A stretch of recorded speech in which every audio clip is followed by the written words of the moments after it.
Gwen Torrance, a retired American sprinter who has 5 Olympic medals to her name, has added her voice to the controversy surrounding Florence Joyner's record. In 1988, Florence Joyner ran 10.49 seconds at the US Olympic trials for the Seoul 1988 Olympic Games.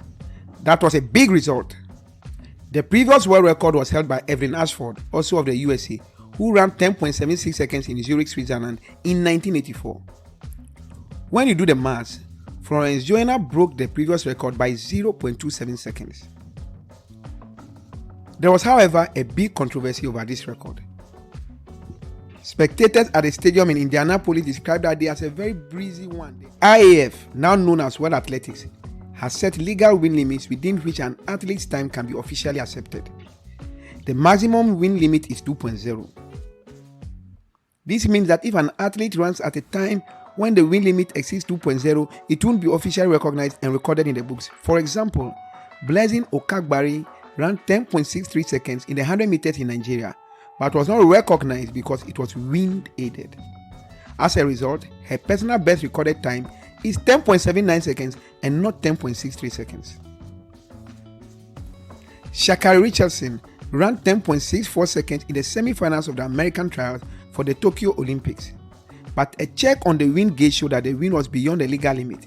Her personal best is 10.72 seconds, not 10.64 seconds. Now let's go back to 1988.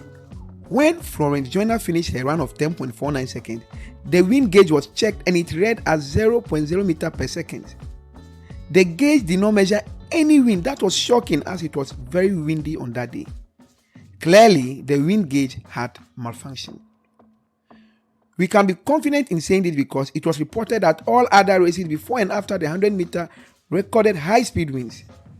And what makes it even more intriguing is that while the women's 100 meters was going on, the long jump was also taking place, and the wind gauge for the long jump recorded high speed winds.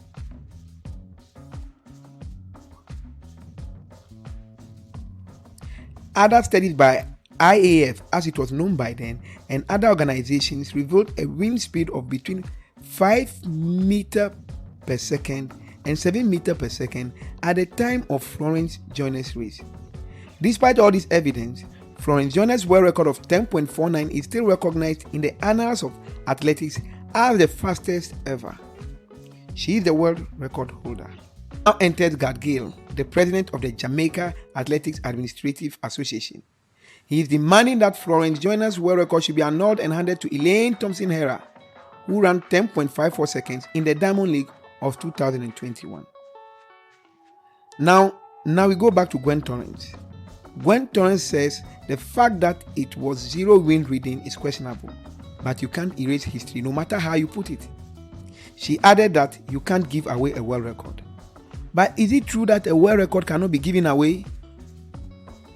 In the same Seoul Olympics of 1988, a certain Ben Johnson ran 9.79 seconds in the Olympic finals, but was later found to have doped. His world record of 9.79 seconds was annulled. Even his previous world record in 1987 was also annulled because he admitted to using performance enhancement drugs for that event also.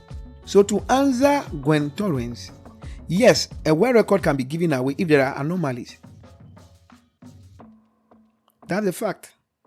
So, please, what do you think about this controversy?